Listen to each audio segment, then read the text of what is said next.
that the virtual mini-plenary is deemed to be in presence of Parliament and it constitutes a meeting of the National Assembly for debating purposes only. In addition to the rules of the virtual sittings, the rules of the National Assembly, including the rules of debate, shall apply. Members enjoy the same powers and privileges that apply in a sitting of the National Assembly. Members should equally note that anything said in the virtual platform is deemed to have been said to the House and may be ruled upon. All members who have logged in shall be considered as present and are requested to mute their microphones and only unmute when recognized to speak. This is because the mics are very sensitive and will pick up any noise which might disturb the attention of other members. Honorable members, when you are recognized to speak, please unmute your microphone and connect your video. Members may use the icons on the bar at the bottom of their gadget or on the top right of their gadget, depending on what type of the gadget you are using, which has an option of allows you to put on your hand or your hand to raise your point of order in intention to raise your point of order. The Secretariat will assist in electing the chairperson, which is myself, to members requesting to speak. When using the virtual system, members are urged to refrain from or desist from unnecessary points of order or interjections. Lastly, honorable members, as housekeeping matters, I wish to remind you that we are meeting in a mini plenary session, and therefore any decision will be taken in a full plenary session of the Assembly if need arises. Honorable members, the first subject for discussion is on order paper. Is a subject for discussion in the name of Honorable B S Yabo on addressing inequality to advance socio-economic rights of all and leave no one behind. I now recognize Honorable B S Yabo from the virtual platform. Over to you, Honorable Member.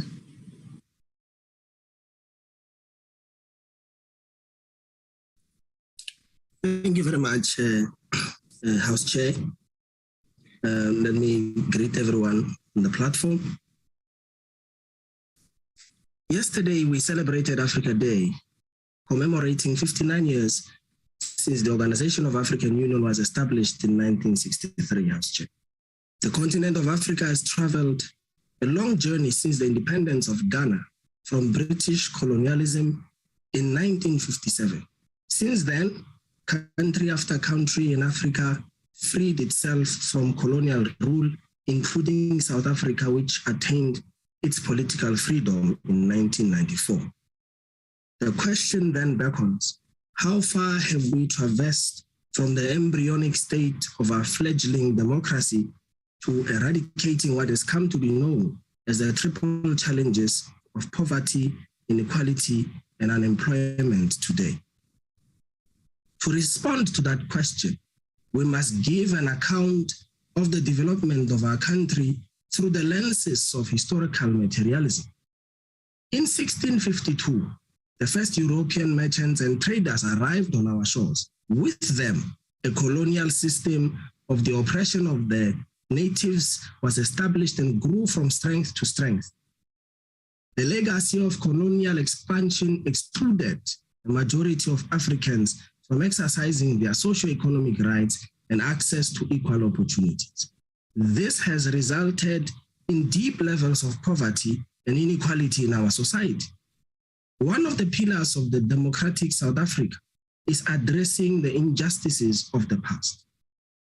Though the democratic government has made strides in improving the conditions of living for many South Africans, the level of inequality in our country has grown over the years, which shows the structural exclusion of Black people and the poor.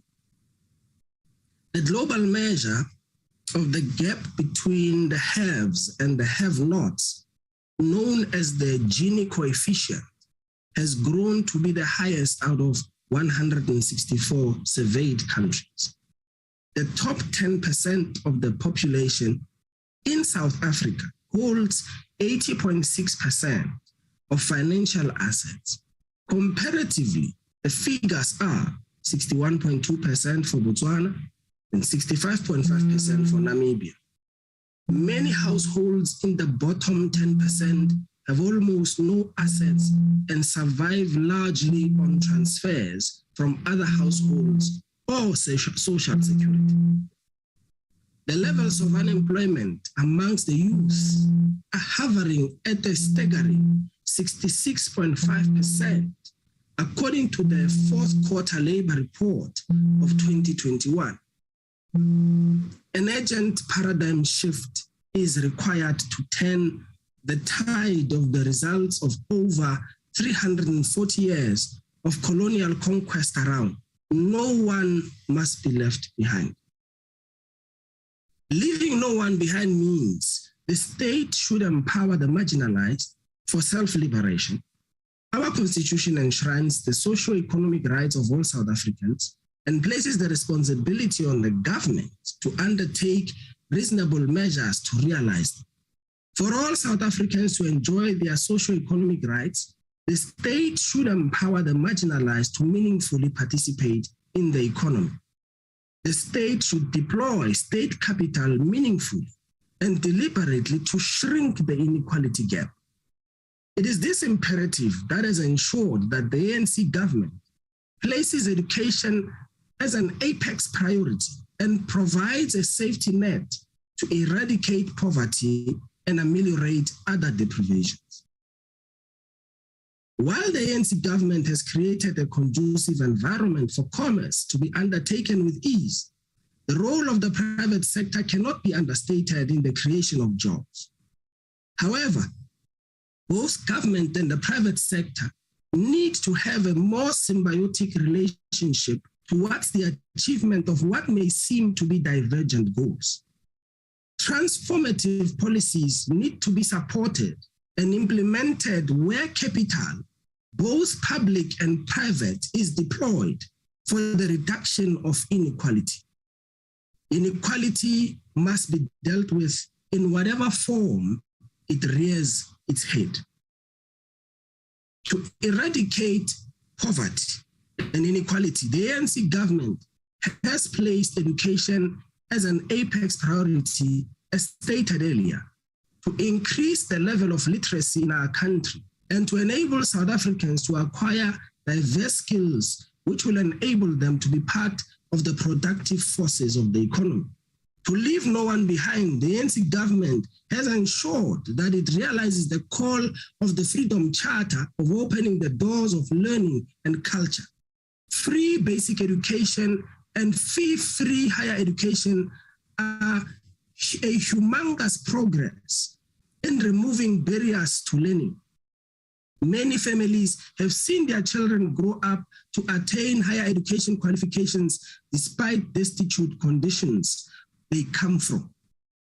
Today, that graduate would have assisted his or her siblings to focus on education and provide support to his or her household and his or her own life.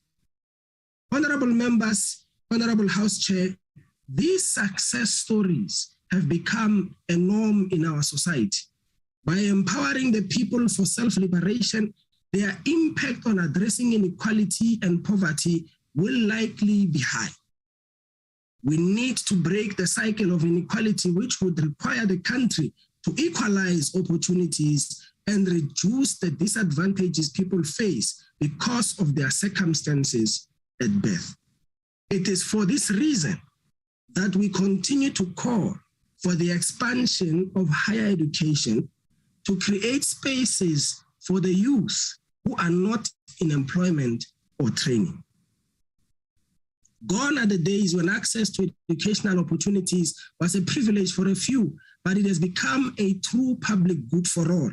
We must imbue a culture of learning in our society because it is through knowledge that we will be able to develop solutions to the complex challenges facing our nation. Our economy has a lot of structural barriers which have enabled vast informal economic sectors to grow and thrive. However, the limitation for informal economic participants is their inability to access financial institutions and the lack of recognition of informal skills attained. This is due to high transactional costs, which limit integrations of the informal sector to the mainstream economy. The financial sector needs to devise new products and criteria to help buttress the informal sector, which will in turn buoy growth of those informal businesses graduating a number of them into the formal economy, which will have positive spin-offs in the creation of jobs.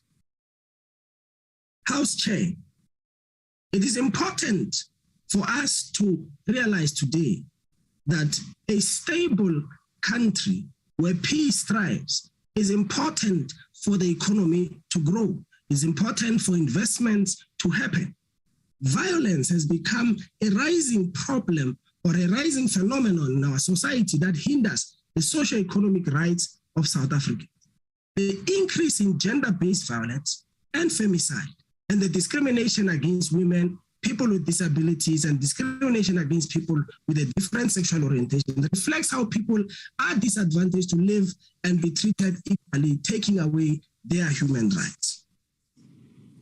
This increase, the increase in fraud. Interrupted by someone else. One second. Honorable Dekhale, mute your mic, please. You may proceed and wrap up, Honorable Member. Over to you.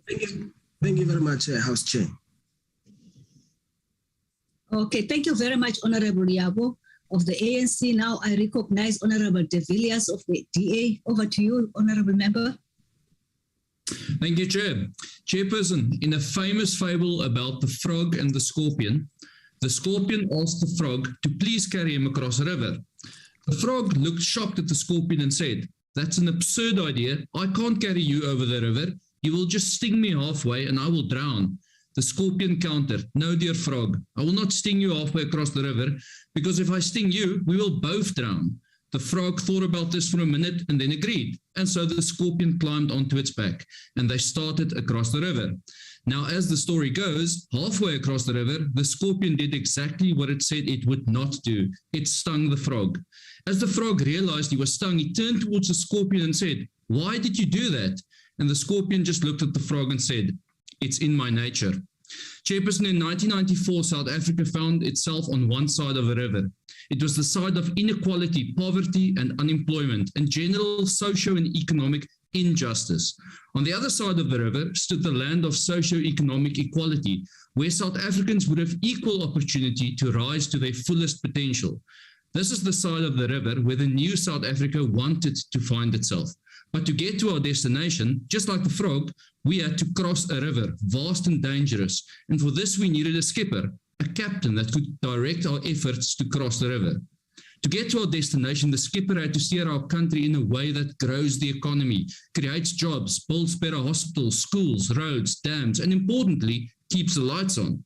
The skipper had to both embrace business as a partner, but also strengthen the state's ability to look after those vulnerable members of society who cannot look after themselves.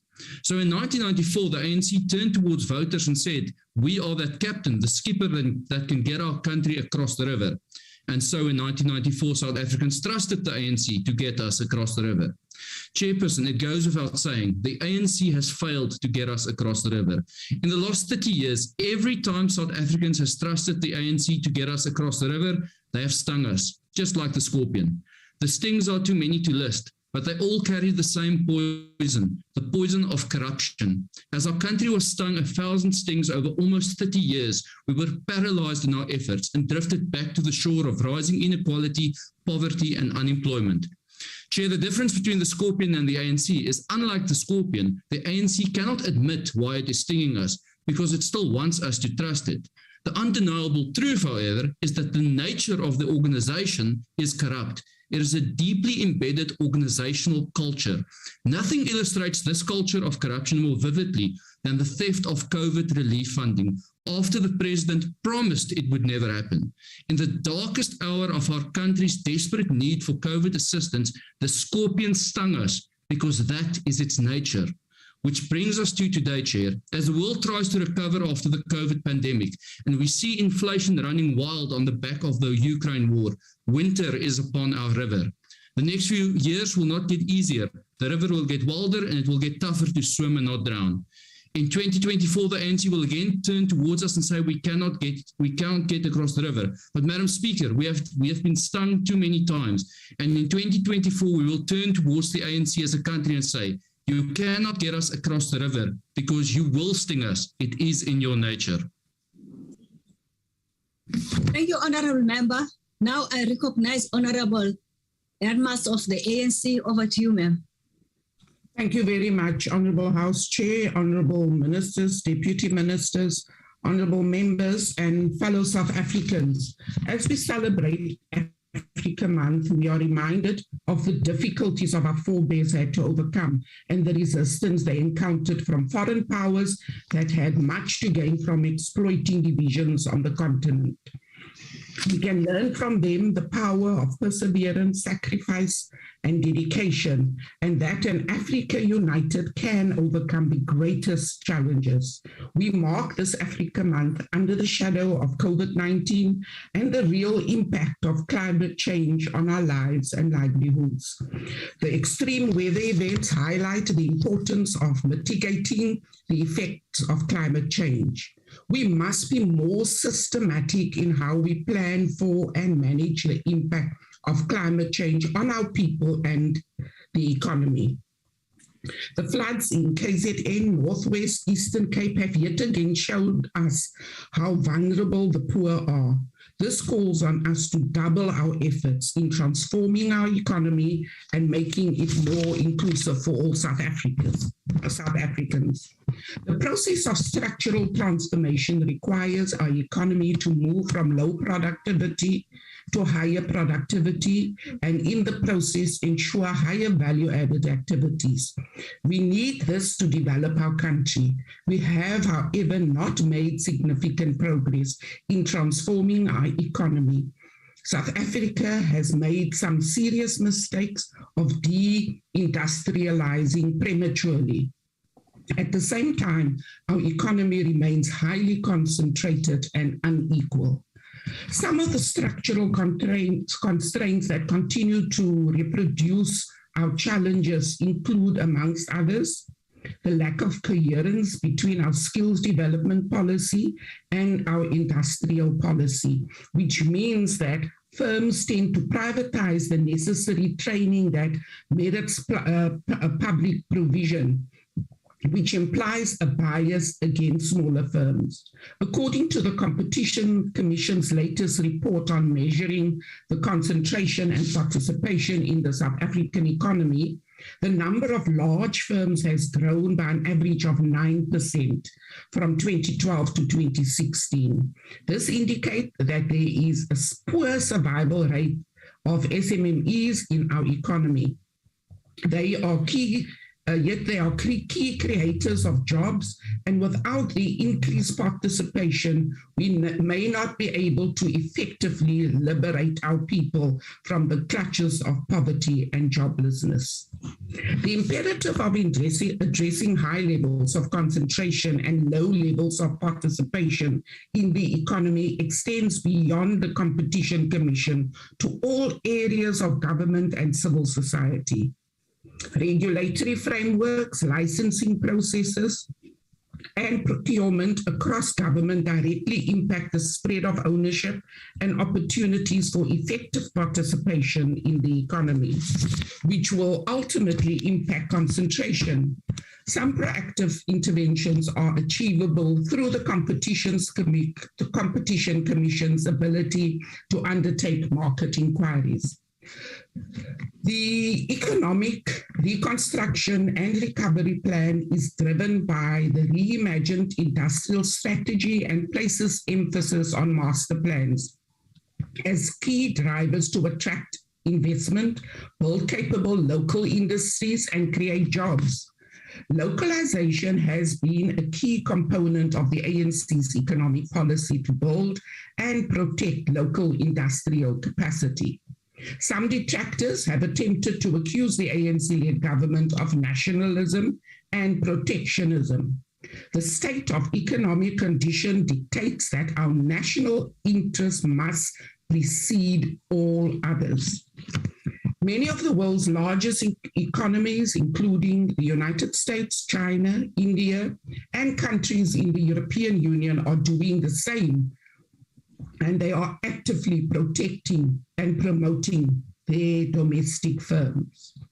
The ANC-led government's industrialization and localization policies are aimed at developing, upgrading, and expanding production to supply both domestic and foreign markets, promoting employment growth, and supporting wider economic development and transformation. In response to the RRP, the DTIC is placing great emphasis on an integrated approach across the interventions to drive industrialization that supports economic recovery. This approach incorporates industry master plans that target key sectors that are drivers of economic growth and job creation. To date, 6 industry master plans in the automotive, poultry, sugar, furniture, steel, textiles, and clothing sectors have been completed, and the implementation is in different phases. Work is currently being done to finalize the plastic and chemicals master plan. In conjunction with the master plans, the DTIC offers industrial financing support in the form of grants, loans, and tax allowances to the manufacturing sector. These support measures include grants offered to the agro-processing and automotive sectors and to Black industrialists. This is targeted at increasing productive capacity, employment, competitiveness, and transformation. In addition, concessionary funding is being offered by the IDC and MEF to manufacturing businesses to sustain existing jobs and improve productive capacity. This support is to provide relief to businesses that have been devastated by the COVID-19 pandemic and the unrest that occurred in July 2021, as well as to accelerate the economic recovery in the country. SEZs are an important element of reigniting manufacturing-led industrialization in an accelerated manner. In giving effect to the district development model, a new SEZ approach has been developed to ensure proper coordination and management of SEZ.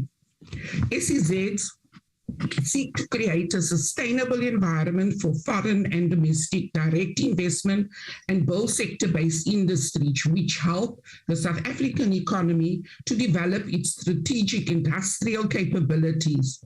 They serve as a key program underpinning spatially integrated industrial development, particularly in the context of unlocking or optimizing South Africa's comparative and competitive advantages.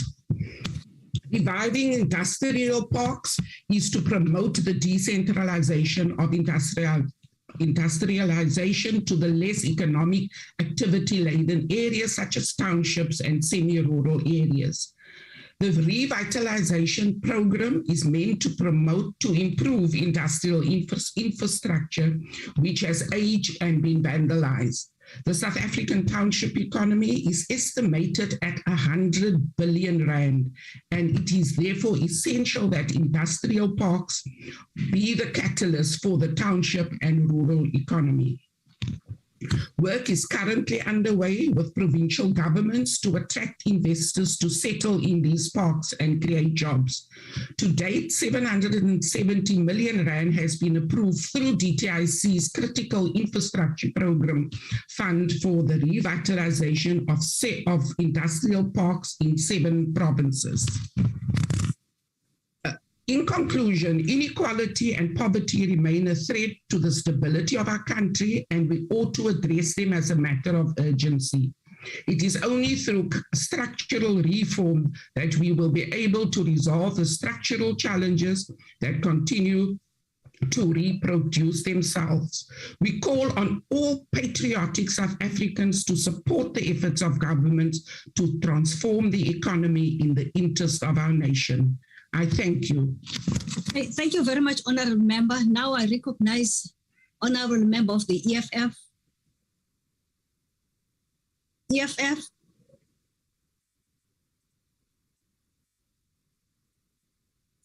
Honorable members, we shall proceed with that silence. Now I recognize Honorable Nkosi Buthelezi of the IFP. Over to you.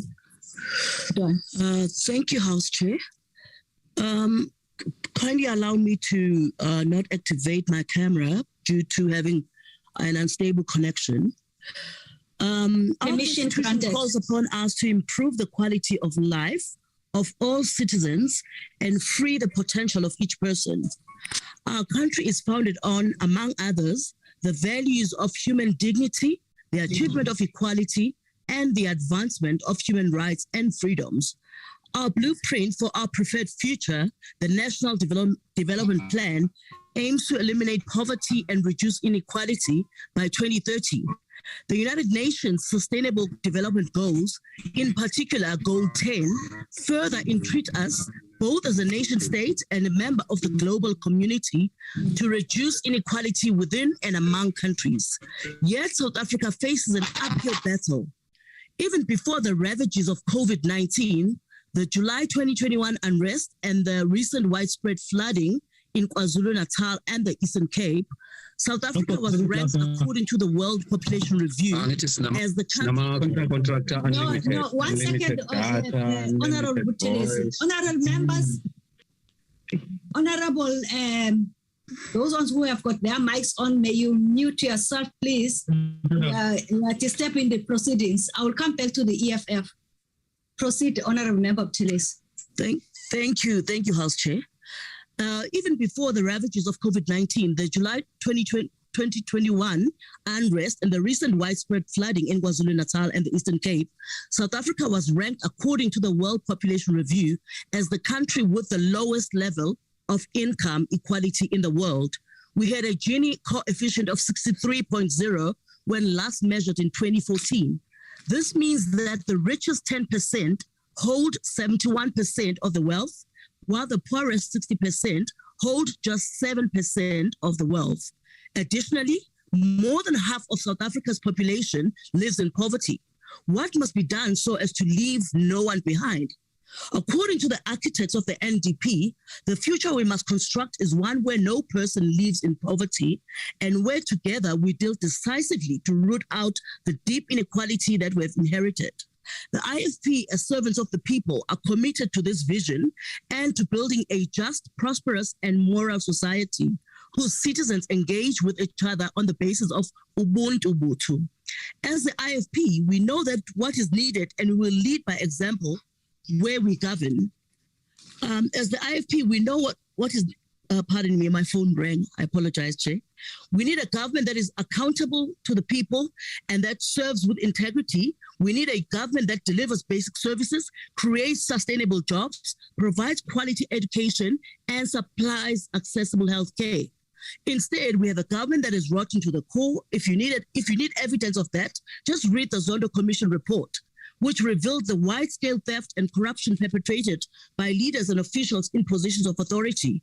Not only did they betray the very people who placed their trust in them, not only did they steal billions of rands from the public purse, but hundreds of millions were then spent to uncover all these atrocities. And surely hundreds of millions more will be needed to attempt to bring these criminals to justice. Corruption is a true companion of inequality and poverty. Where could South Africa have been if all those stolen monies had been directed towards uplifting those trapped in the cycle of poverty? As we look to 2030, let us commit to remaining vigilant as members of parliament and public representatives across all spheres of government.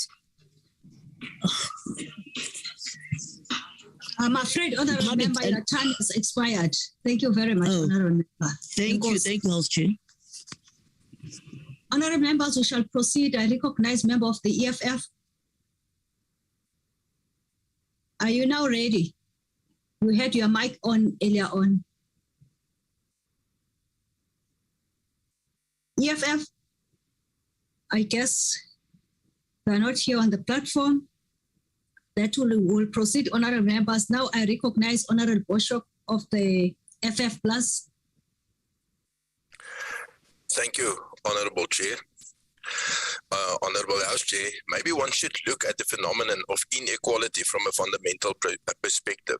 The idea of equality among human beings is one which set free a vast amount of potential. In an unequal society, where one's prospects are dependent on one's station in life, the serf who happens to be a genius in mathematics would possibly pass life as an awkward soul, out of touch with real life. However, the basic inequality of humans pervaded social relations for millennia. As soon as wealth entered the culture, social stratification emerged, with inequality soon perceived as ordained by divine will. In many cultures, it was akin to sacrilege to attempt to improve one's status. In fact, the inequality of a newborn child to his or her parents is a fundamental reality. Parents should attempt to bring up their children not only to become the equals, but even to surpass them by making more opportunities available than they themselves had had. Of course, that does not always happen, as opportunities represent an invitation and not a guarantee. Then, of course, people are endowed with different abilities.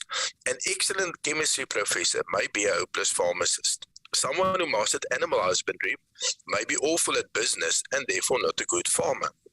Success is dependent on the wisdom to know oneself and the ability to manage one's abilities, weaknesses, and interests. One person may measure success in money, another in the happiness of family life, and another in professional accolades. What exactly equality means against that background is not so easy to determine. Economical relations is a function of cultural values, beliefs, and practices. It goes without saying that to be socially successful in a foreign cultural framework is difficult. It is less obvious that the economic success has the same impediments. In the Bible, the story of the exile by the Babylonians illustrate this. Those Judeans deemed equal to the task could study at the king's court. The invitation was clear. Lay down your own and acquire the Babylonian identity. Then you can advance to any position within your ability. Daniel and his friends succeeded in adding the dominant identity without losing their own. Fast forward to the 20th century. Western colonialism had long dominated social and economic systems all over the world. Subordinate peoples and countries had to liberate themselves from a mental and economic Western stranglehold. Oriental nations were first to beat the West at its own game and its own rules by framing themselves as competitors rather than victims. Arabian countries did the same, using oil as a foundation to build service economies. After the Anglo-Boer War, Afrikaans had the same choice. Those who could enter society as long as they would don an English cloak over their Afrikaans rags. Some accepted, but many declined and created an own Afrikaans society in order not to leave some behind. Charterists and Pan-Africanist ideologists made the opposite decision. Colonial languages were embraced to facilitate liberation, and African languages were perceived as medium for divide and rule. Upward mobility implied aspiring to a foreign identity and downplaying their own. Twice the victim. Therefore, the economy grows without benefit to all. At present, socio-economic inequality prevails, not despite the government's best efforts, but as a consequence of it. I thank you. Thank you, Honourable Member. Now I recognize member of the SADP, Honourable Swart. Thank you, House Chair. House Chair, the ACDP would firstly like to wish all Christians a very blessed and happy Ascension Day today. We welcome this topic for discussion, given increased levels of unemployment, inequality, and poverty in society. And despite the fact that South Africa is a net exporter of food, There are roughly 6 million people in the country who do not have enough food to eat.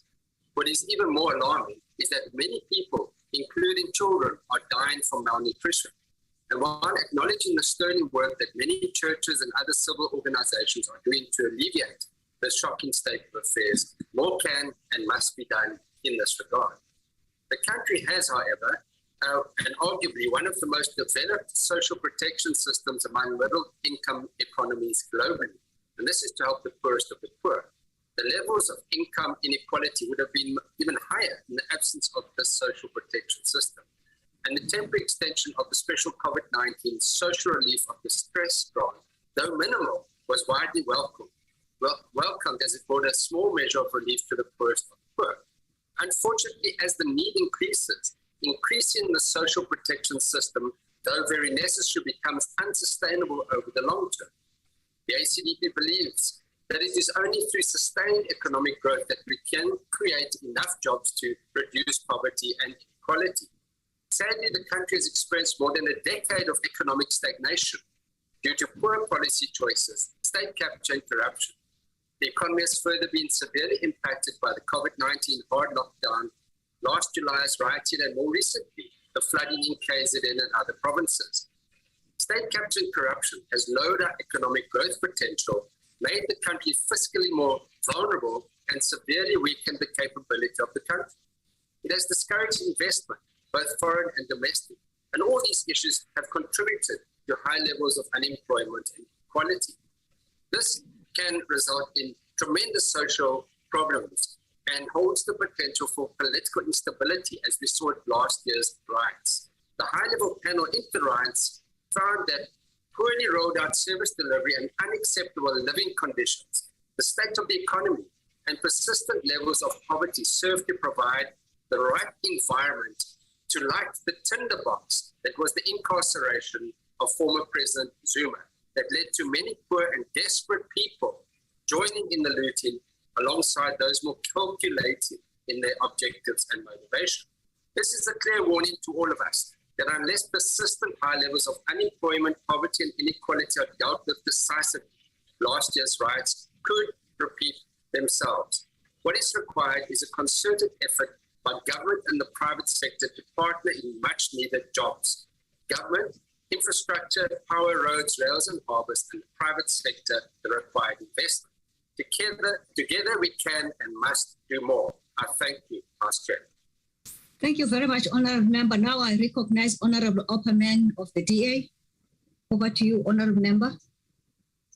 Werkloosheid is die hoofoorsaak van armoede en het van 6.1 miljoen na 9.3 miljoen gestyg in die Zuma-era. Maar knap voor die COVID-19-pandemie het die werkloosheidssyfer onder president Ramaphosa na 10.4 miljoen gestyg. Hongersnood het verdubbel tydens die staat van inperking.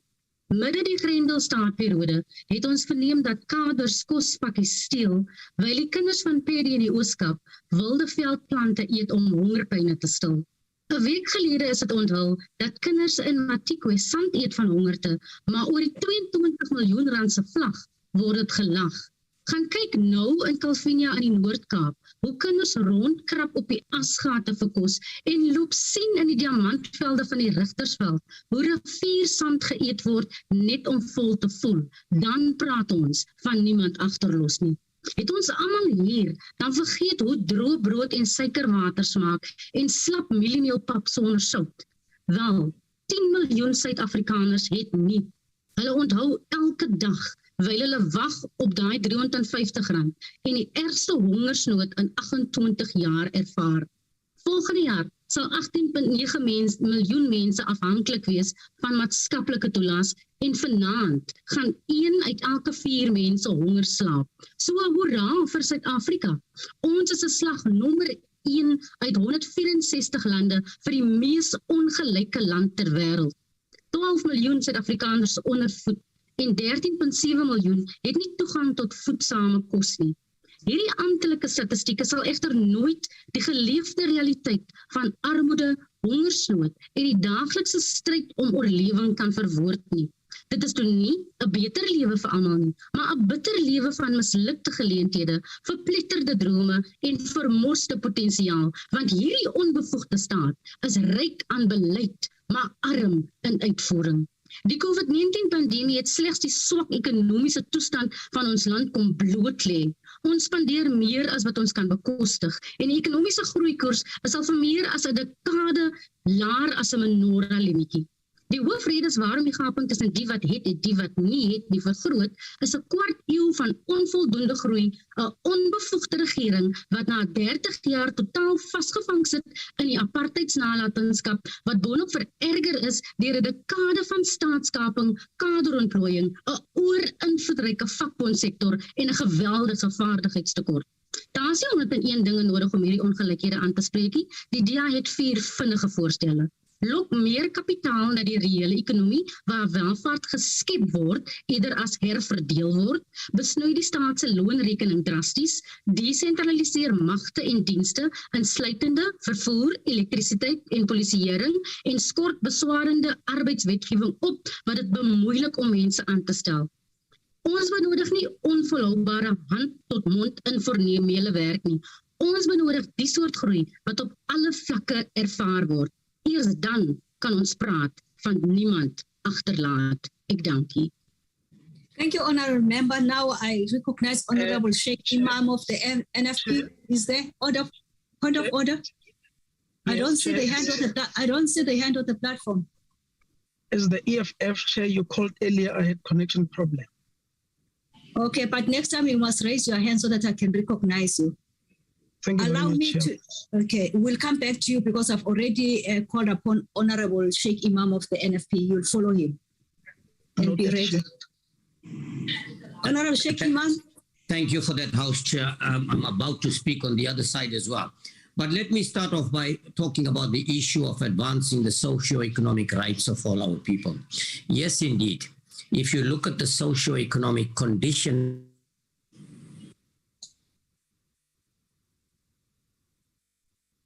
I suspect you are frozen, Honorable Member. Honorable Sheikh Imam. I'm not talking particularly about any one particular political party. Wherever they are, even in KwaZulu-Natal for that matter. I give you a good example in Ngoma. Why do people have to walk 7 kilometers for water? So the socio-economic conditions that our people live under is as a result of the leadership that they choose. Now, what is the requirement for leadership? Should be ethical, should have high levels of morals and passion and commitment. Is that what we really look for in them? No. Our communities are so vulnerable that when politicians and political parties go out there and exploit the situation and manipulate them into billion by, of course, providing the one food parcel once in 5 years. That is what motivates these people with the hope and pray that one day their lives will change. So if we want to change the socio-economic conditions under which our people live, I think the first requirement is to ensure that you identify ethical leaders that will be able to lead you and take you forward. Now, the question that we need to ask again is this. Why is it in the entire Africa we are going backward? I gave some examples yesterday on the debate on Africa Day, where the African continent will only be able to provide enough 13% of the food needs of its country. Yet you have 40% of the arable land in the world. You have 30% of all the minerals in the world. Why is it so? It is because we in the African continent, we tend to be selfish. We will enrich ourselves rather than enriching the nation at large. It's not about the nation. It's about self-interest. It's about power. It's about control. Are you asking me to leave, Chairperson? No, Chairperson, are you asking? Please try to wrap up. We are left with all right. 30 seconds.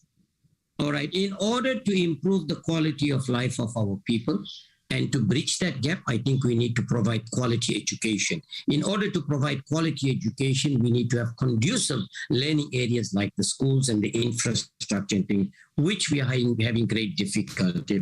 So I think what we need is a holistic approach to address the challenges that the people face on the ground, and let us leave the issue of race and religion out of these things. There are challenges all over the country, but all over the world. My plea is let us come together in the interest of the people we serve. Thank you very much. Thank you very much, Honorable Member. Now I recognize member of the EFF. Over to you, Honorable Member. Honorable Chair, we are aware of the mandate of the Perishable Products. Honorable Member, 1 minute. Are you seeking a permission not to switch on your video, or you are still going to switch it on? Oh, my apologies, Chair. The network where I'm is very bad. I'm seeking permission not to switch off my video, to switch on permission my video. Granted. Okay. Thank you very much, Chair. Honorable Chair, we are aware of the mandate of the Perishable Products Export Control Board to conduct food safety audits and inspection in terms of the Agricultural Products Standard Act on all food business operators exporting perishable products of plant origin.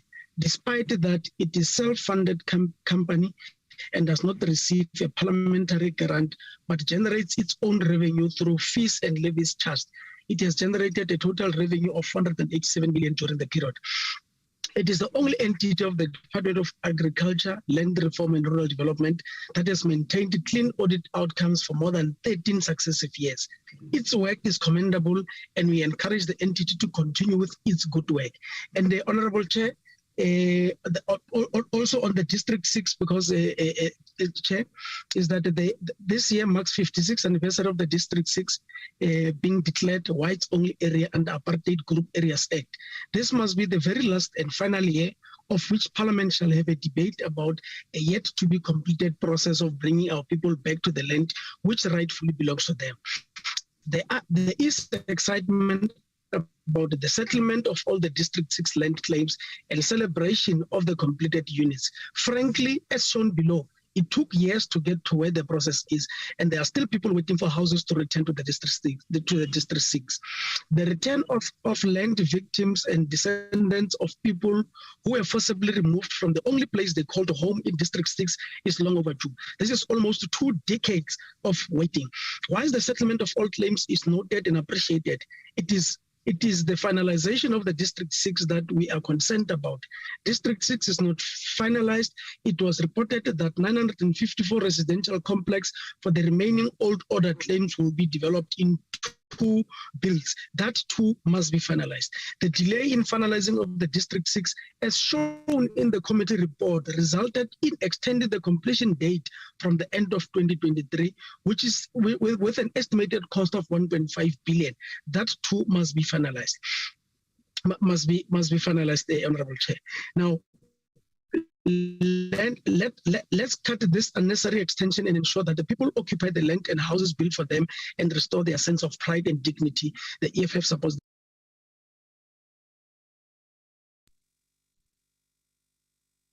Thank you, Chair. Oh, you're done. Thank you very much, Honorable Member. Honorable Member of the EFF, I'm not too sure whether it was deliberate. It seems like we're talking on the issues of agriculture. But I decided to allow you because you can opt to speak to any subject matter, not specifically on the motion before us. With that, honorable members, we shall proceed. I recognize Honorable Hendricks of Al-Jama. Over to you, member.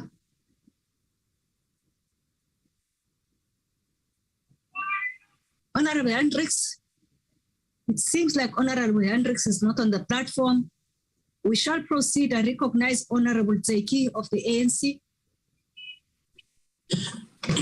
Good afternoon, Chairperson. I am not sure whether Comrade Yabo has finished his minutes. I thought there's 1 minute that was left. Chair, can you clarify that as I continue? No, there was 0 minutes left. Chairperson in the House, one stand here today as an African and recognize Africa Month as a propellant for us to lead transformation. Africa Day was celebrated yesterday to validate that we as Africans are humans again. We say this against the onslaught of apartheid colonialism. When we say land and human are creators of wealth, we mean of an urgent need for South Africans to have access to land to develop their economic social standing in a society. So let me just brush on what some of the opposition parties have said. And Mr. De Villiers is correct about the scorpion and the frog scenario. When settlers came here, they found us as frogs and they were scorpions. They found us peaceful and they pretend to be peaceful. And then they clamp on our heads and our shoulders, but at the end they sting us to death and took us our land. Mr. Boshoff says the wisdom and cultural beliefs are the creators of wealth. That is also a myth that is concentrated to also white superiority. And also Ms. Opperman, I think at least I could say to her that she has recognized that apartheid has created a legacy that she only realized now during COVID and state capture that legacy has actually exacerbated the imbalances of society in South Africa. Honorable members, leaving one behind means that we need to empower and protect the most vulnerable citizens in our society. We should grow in solidarity, not in welfarism. We must understand inequality from the multidimensional aspect. It is multidimensional because people experience different deprivations of poverty, unemployment, and criminality. The National Development Plan is a vision that has been supported by various social partners, including the opposition parties in this House, which is a significant commitment. The National Development Plan commits all of us to contribute to the eradication of inequality in our country. It is for this reason that the ANC government has placed comprehensive social security system to protect the poor and the most vulnerable. The comprehensive social system also recognizes that we empower people to be economically active, hence it is comprehensive to respond to the multidimensional aspect of ensuring the well-being of all. For those in labor, which is workers, we recognize that job security is a concern, and also that it will arise one day. In this regard, the ANC government has ensured unemployment insurance fund exists to protect those that would lose their job. Also, the Department of Labor has developed programs for the job seekers to register into the Department of Labor system for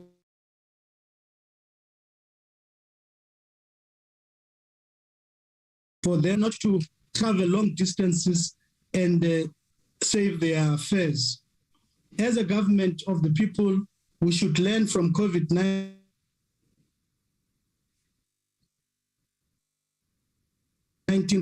His Excellency President Ramaphosa has urged the Department of Social Development and the broader society to have a meaningful discussions on consideration of the base income grant for those who are between the age of 18 and 59, because currently they are only covered by the social relief. Recognizing the current economic climate, we welcome the social relief distress of 350 payment extension to March 2023. For it provides relief for the unemployed, those who do not understand the precarious state of unemployment, like Mr. De Villiers and Mr. Boshoff. They will not understand. They will always downplay the significance of this grant. We know as a matter of fact that the 350 grants have enabled many South Africans to put food on their table and assist with searching for work opportunities, while others have begun micro-enterprises. All these positive outcomes demonstrate that our people yearn to work and contribute to the economic development of their nation. The social assistance is currently covered covering 18.9 million South Africans by this interventionist government to build a developmental state. Chairperson, the Department of Social Development has an automated access to national student financial aid system, and we should further integrate grant recipients to work opportunities in the public and the private sector, like what the Department of Labor has already initiated.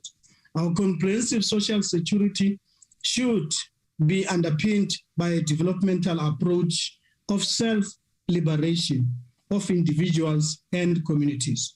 Today, our education system is being strengthened to improve the learning outcomes to create more equitable opportunities for all South Africans. The interventions to provide nutrition, meals, school transport, no-fee schools, and many other support measures play an important role in making sure we empower the poor not to be left behind. The percentage of individuals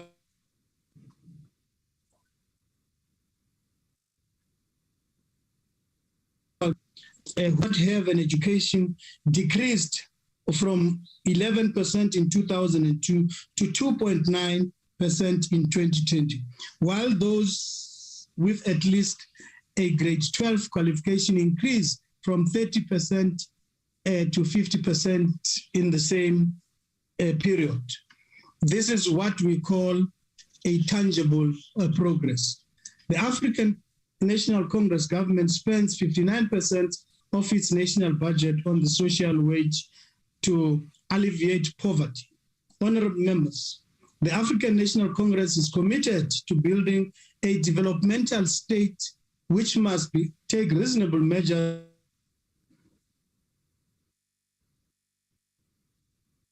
to stop the economy to a trajectory of inclusive growth and address the market concentration and ensure that the equitable distribution income is realized. Honorable members, the Chairperson, the Bill of Rights entails numerous rights which the democratic government should progressively realize within its means. In 1994, we began a process of Reconstruction and Development Program, which must be geared to change the living conditions of our people through expanding access to electricity, which has distributed especially in a skewed manner. Today, access to electricity has been expanded to rural and far-flung areas. An increase in the percentage of households that were connected to the electricity grid increased from 76% in 2002 to 90% in 2020. That's a tangible progress we are talking about. The housing project have created a shelter for millions of South Africans, and today we have evolved the program into human settlement program, and that have access to water, sanitation, road infrastructure, health facility, police services, and many other social services which enable the creation of a better life and a protection of the well-being. The introduction of the national health insurance is another key component of addressing inequality in our health system, as only 13% of South Africans are on medical aid, leading to unequal distribution of the resources of the NHI fund. The NHI fund will seek to create a single pool fund which will purchase health services, and it will also lead to realization of the universal healthcare coverage in South Africa. Chairperson, a healthy nation is a wealthy nation, and this is a right that we should protect. The recent climate change disaster and occurrence of pandemics, which are predicted to be prevalent in future, we will have to build a climate change resilient infrastructure and undertake mitigation measures to weaken the potential negative impacts of climate change. In pursuance of this social development intervention, Chairperson, our objectives and mission is to transform the structural and economic system our country has experienced since the globalization of capitalism. We commit, not in words, but in action. From birth to university, a child from a poor community is catered for by this interventionist government. You can still encourage Ndulastu. Thank you very much, Honorable Member. Now I recognize Honorable Cuthbert of the DA. Thank you very much, House Chair. I really wish that the ANC whippery would send somebody out better than one that's fit for the B team, but nonetheless, let's get on with the debate. Honourable House Chair, according to the World Bank, South Africa is the most unequal country in the world with a Gini coefficient of 0.63, which we've heard ad nauseum in this particular debate. Noting that a score of 0 refers to absolute equality and a score of 1 refers to absolute inequality. Since the bank began assessing South Africa's performance in 1993, where we registered a coefficient of 0.593, it has steadily increased by 0.037 points.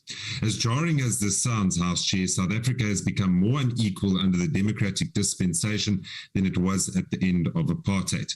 This has occurred despite the African National Congress having pursued aggressive redistributive economic policies. Concurrent to the steep increase in inequality has been a sharp decrease in our gross domestic product per capita.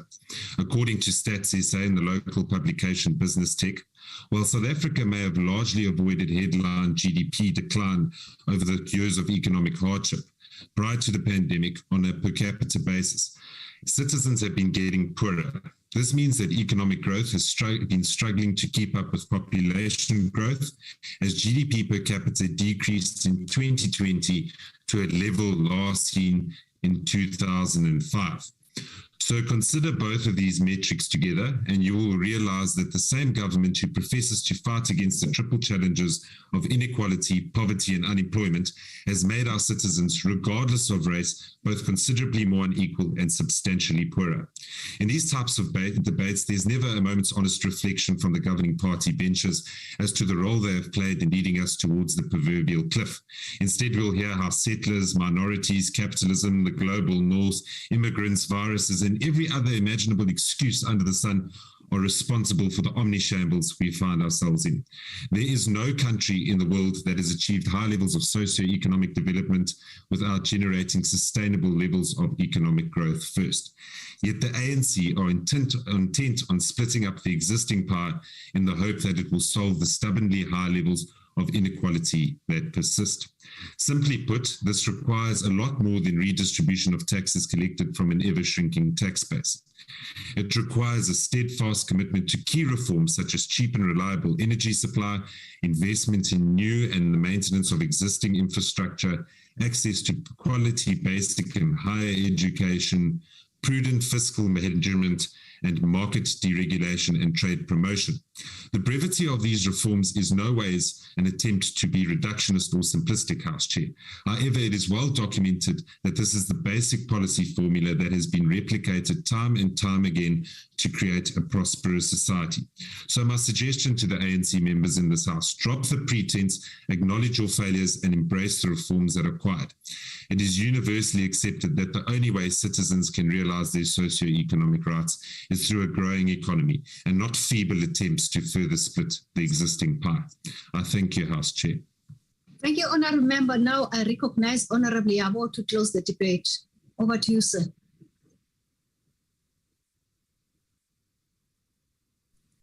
Honourable Yabo. Yes, House Chair. Thank you very much, House Chair.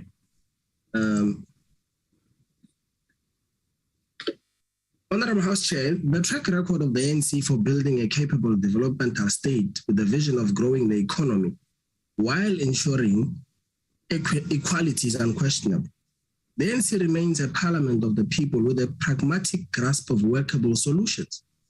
The ANC remains relevant because it has identified corruption as an immediate impediment towards the eradication of poverty, inequality, and unemployment.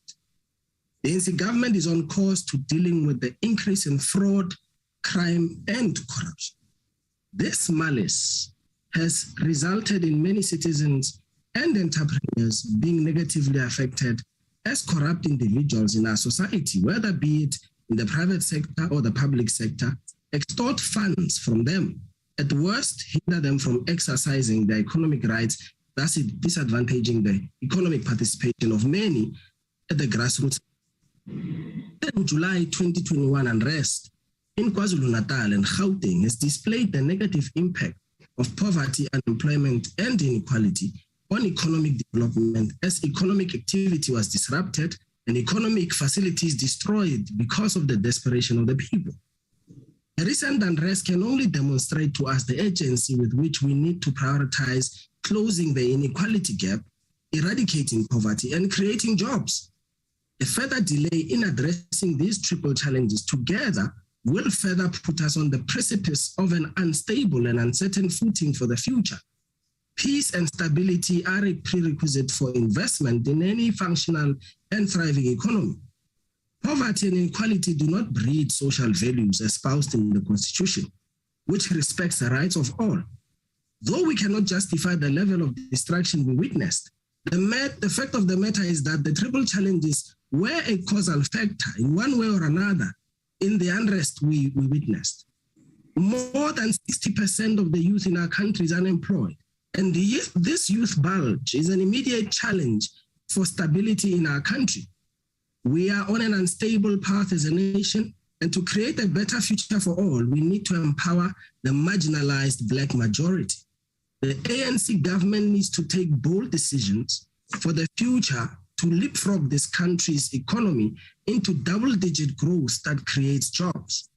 As the philosopher Jean-Jacques Rousseau once said, when the people shall have nothing more to eat, they will eat the rich. Maintaining the status quo will not be of any benefit for all of us.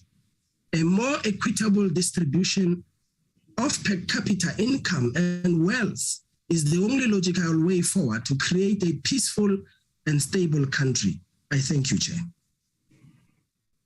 Thank you very much, Honorable Member. Now, honorable members, we shall proceed to the first order of the day, which is the consideration of the report of the Portfolio Committee on Trade and Industry on Public Protector Report number 37 of 2018-19 to 2019 on the systematic investigation into the allegations of illegal conversion of goods carrying Toyota quantum panel vans into passenger carrying minibuses, taxis to transport members of the public for reward. Now I recognize the Honorable Chair of the Portfolio Committee. Thank you very much, Honourable Chairperson. On the 7th of May 2019, the Public Protector tabled a report on the systemic investigation into the allegations of illegal conversions of goods carrying Toyota quantum panel vans into passenger-carrying minibus taxis to transport members of the public for reward, which was then referred to the Portfolio Committee on Transport and Trade and Industry for consideration of the report. The Public Protector's investigation was conducted following a complaint lodged by Mr. Henny de Beer on the 9th of March 2012 in both his private capacity as well as his representative capacity of several taxi owners affected by the conversions of the panel vans. Various other complaints regarding the conversions of the Toyota quantum panel vans into passenger-carrying taxis were received during the Public Protector's National Stakeholder Consultative Dialogue in 2012, and various provinces raised similar issues. Taxi owners complained that their vehicles had been impounded or were declared to be unfit to carry passengers by traffic authorities after it was established that the vehicles could only be licensed to carry 3 passengers. In relation to the DTIC's entities, the Public Protector focused on 1, whether the National Regulator for Compulsory Specifications, the NRCS, in its official capacity as the national regulator responsible for the maintenance of compulsory specifications, failed to take effective and efficient steps to ensure that all automotive manufacturers, importers, and builders comply with the compulsory specifications as envisaged by the NRCS Act, so as to restrict the illegal conversions of these vehicles into minibus taxis. Whether the South African Bureau of Standards, SABS, conducted adequate quality assurance tests when it was requested to do so by the Department of Transport in 2009, so as to make a determination on whether or not the Toyota Quantum panel vans that have been illegally converted into minibus taxis could be retrofitted to ensure the safety of commuters using these vehicles. So the public protector found that in terms of the issue relating to the NRCS, that it had failed to take effective and efficient steps to ensure that all automotive manufacturers, importers, and builders complied with the compulsory specification as envisaged in the Act. So in conclusion, therefore, this report was referred to the committee for consideration and report and to determine whether the minister had complied with the recommendations of the public protector in this regard. I thank you, Chair. Thank you very much, Honorable Helmas, the Chairperson of the Portfolio Committee. Honorable members, we shall proceed. I recognize Honorable Hans Singer of the DA. Thank you, House Chair. While the DA welcomes the finality and release of this report, which addressed the issue of Toyota panel vans being converted to taxis, it is most concerning that limited to no consideration was given to several underlying aspects. Overarchingly, the fact that we are dealing with a majority stakeholder in public transport sector, which requires, in the view of the DA, far more remedial action and recommendations to address this ongoing and expanded risk. An ongoing risk because we currently have over 300,000 taxis on South African roads, while this report confined its comments to a fraction of this number. This report assumes 2,353 converted taxis as determined by RTMC and the Department of Transport way back in 2008. With this very selective approach, the risk to commuters and other road users is being downplayed and many other severely exposed. The content of this report is ignored to the expanded risk. Illegal conversions from freight-carrying panel vans to passenger-carrying taxis are not limited to Toyota as converted in this report, but also many other vehicle makes. Most concerning is the fact that illegal conversions are also not limited to public transport as a sector, but also include illegal conversions of ambulances, labor transportation vehicles, and sightseeing transporters used in the tourism sector. This ignorance by the public protector should be placed next to the fact that the complaint was laid as far back as 2012. From the DA's perspective, it is no solution to ignore the role of NRCS as the watchdog of homologations. Far more needs to be done, and we expect firm directives to improve the system, procedure, and processes. Improved alignment and legislative amendments have sadly been ignored as part of the remedial actions offered in this report. Not just collaboration with RTMC as the guardians of e-natives under DOT is needed, but improved controls with upgraded responsibility are needed. NRCS and DTI has the authority and should act accordingly. Following the recommendations by our DA colleagues, a Portfolio Committee of Transport Subcommittee was formed to extend on the limitations presented in this report. This included interviews with NRCS, SABS, and DTI. The lack of effective controls is one thing, and the exploitation of unsophisticated and unsuspecting buyers is something else. In this process, huge financial gains have been made and buyers have been deceived by well-known international vehicle brand names and financiers. This is despite overarching agreements like the Paris Convention and the Berne Agreement. The core approach and remedial action to simply impound and scrap vehicles is not fair. Honorable Member, 1 second. Honorable Mawumsimang, just switch off your mic. We'll highly appreciate that. Thank you very much. You may proceed, Honorable Member. Thank you, House Chair. The core approach and remedial action to simply impound and scrap these vehicles is not fair to the unsuspecting and misled buyers of panel vans believing it is a legal taxi. A business may be destroyed as a result.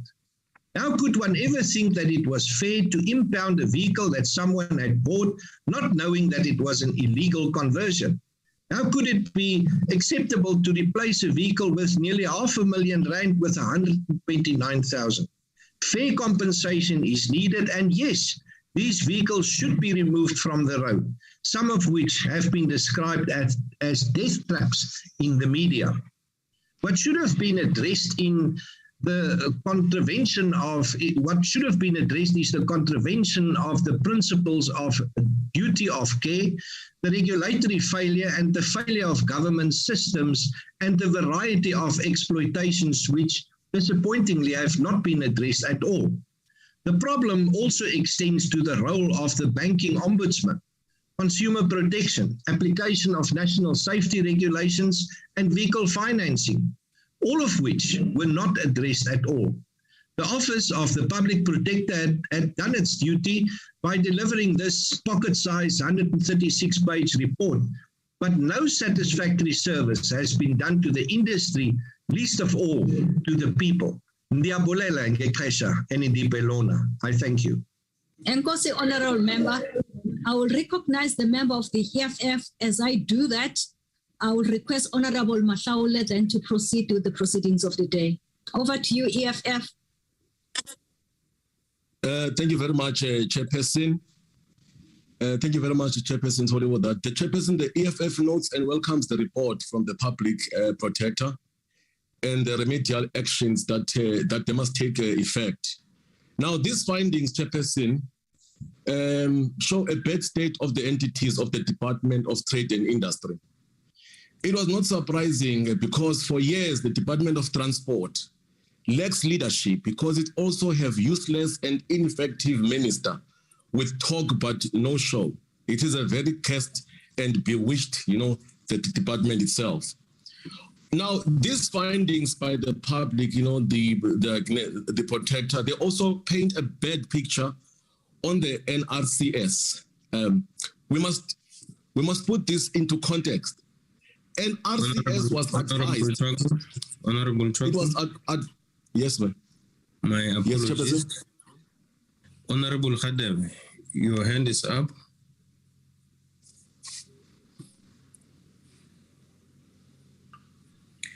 Honorable Khadebe, your hand is up. Maybe it's a legacy hand. There was no hand. Yes, Honorable Khadebe. Chairperson,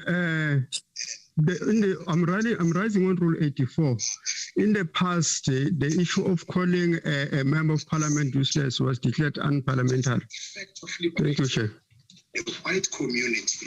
I missed that one, Honorable Khadebe. I will take counsel from the table.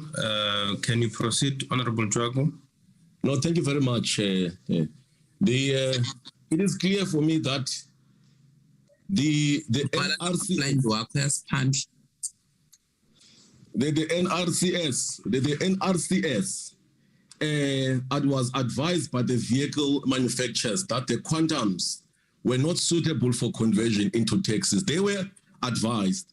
Now the NRCS, they failed to stop that conversion and the approval. And the blame must be put at the doorstep of the NRCS and the heads must roll.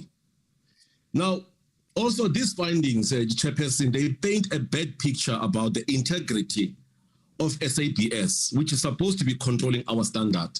Also, someone whispered into their ears but they actually failed to act. It also shows the state of the SABS, because as we all know that the SABS has been put under administration. There is no leadership. There is nothing happening there, and the department is taking time to install a board. There's no board, and SABS is falling apart. Now, this error has affected the taxi industry negatively, and we want the department to ensure that the taxis are compliant. There must be no cost to the taxi bosses and the taxi industry at all, because the fault can be put on squarely at the doorstep of the Department of Trade and Industry and the Department of the Transport. Now, the involvement of the white monopoly capitalist banks, like your ABSA, your FNBs, and all the other financial banks, I think the Net Bank as well is involved. They are silenced in terms, they've agreed to finance illegal converted vehicles. It must be put here on record. The banks have colluded with these departments to ensure that they actually financed these taxis that they knew that they were not in the good condition. I would have wished that the public protector would have find findings on these brutal, counter-revolutionary, racist banks, which ensure that they don't care about the safety of our people, in particular Black people. It must be put here on record. We will ensure as the EFF, sitting in that committee, that the remedial actions are implemented, and those who have neglected this, those who were actually found to be negligent, they actually face their music. Banks must also take responsibility for financing these illegal cars and must not claim any payments from ordinary taxi owners who have not bought this, who have not actually bought this. We accept these remedial actions, and we propose that that has been proposed by the public protector. I thank you, Chairperson. Thank you very much, Honorable Member. Honorable members, we now proceed to Honorable Professor Msimang.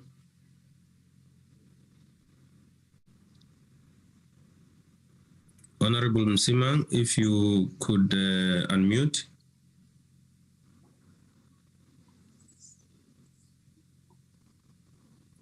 Honorable Msimang, please unmute.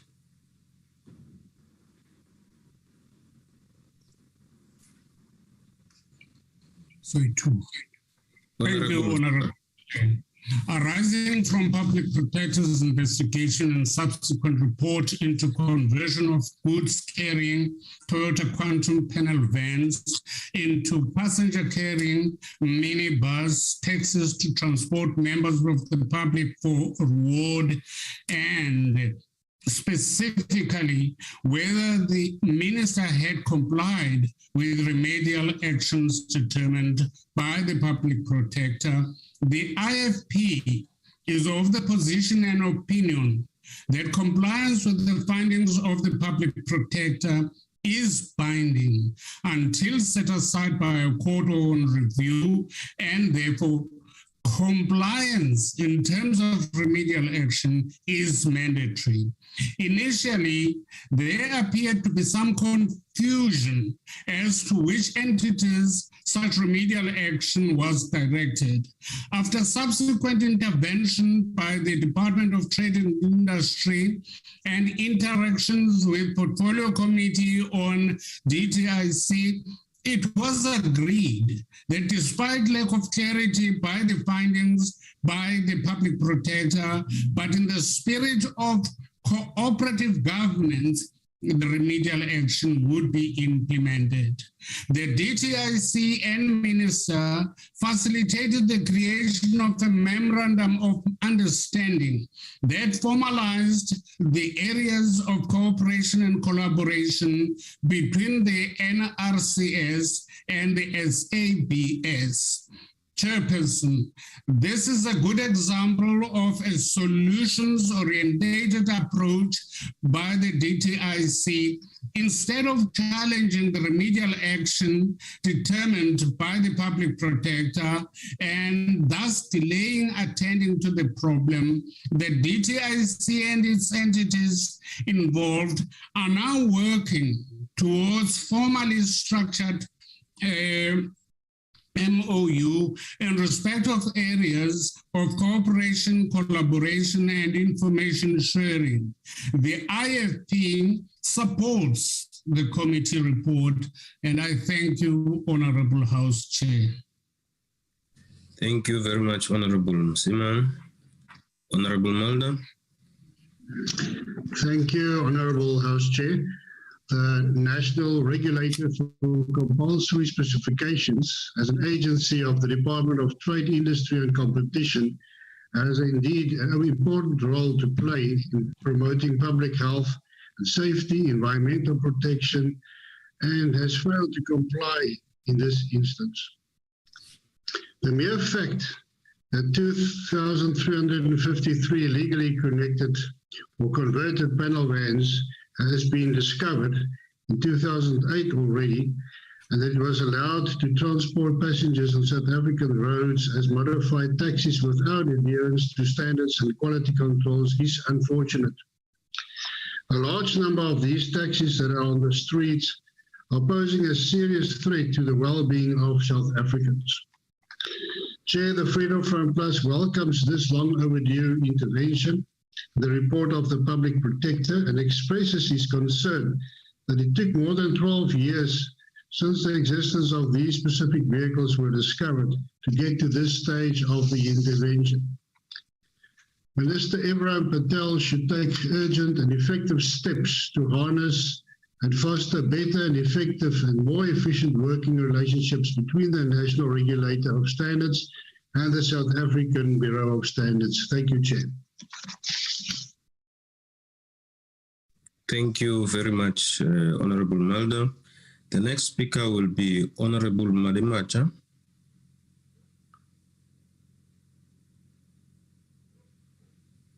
The ANC.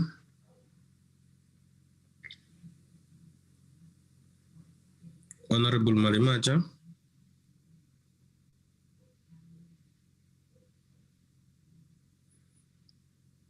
Honorable the ANC.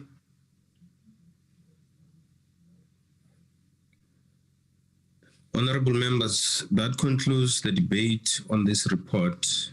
We shall now proceed to the last. Chair, maybe Honorable Malimacha has got some challenges in terms of dealing with the report. Yeah, but it can't be endless challenges. I've called the name 4 times.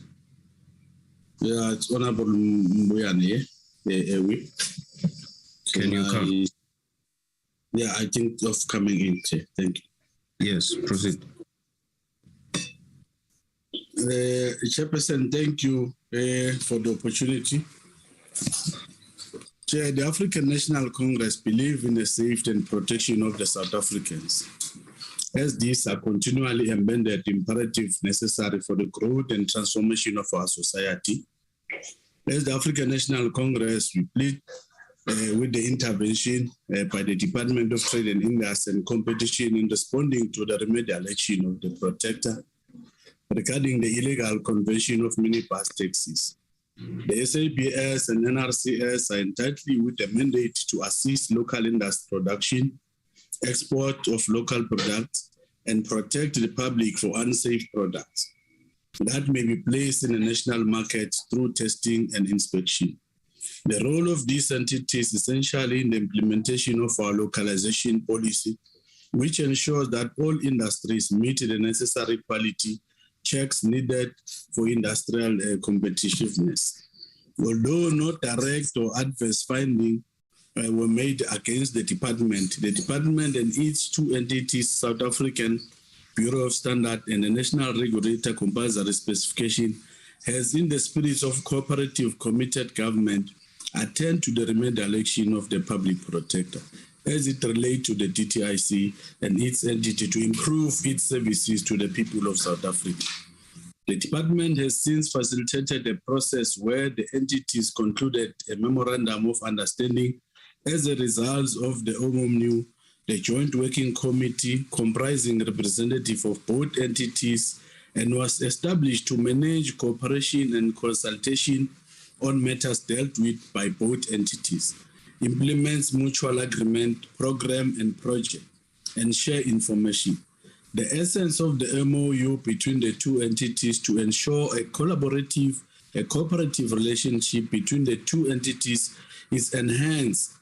It's a step in the right direction. The department will ensure that these two entities provide them with quarterly report on the progress made in its effort to maintain and enhance quality assurance, particularly regarding the remedial action. The DTIC and the Department of Transport will also regularly share ideas on strategies and support the automotive vehicle industry and regulatory measures. This is welcome as it does away with a silo mental of working and also ensuring good intergovernmental cooperation between the two departments. In conclusion, Chairperson, having considered all this, African National Congress is pleased that the department has put measures in place to strengthen the relationship between the two entities and ensure that it complements each other in the interest of government. The African National Congress support the adoption of the report. Thank you very much. Thank you very much, Honorable Member. Honorable Members, there was an order raised by Honorable Khadebe against Honorable Twaku, and I said I will come back. Honorable Twaku referred to the Minister as useless and ineffective, and referring to a member of the House as such has previously been deemed unparliamentary. May I call on the Honorable Twaku to withdraw the statement.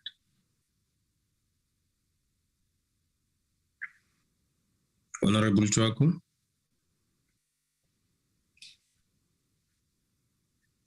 Honorable Twaku. The table will advise me if Honorable Twaku is in the system, and will take action as such. If he is not in, I'm advised that Honorable Twaku is in the line. Honorable Twaku.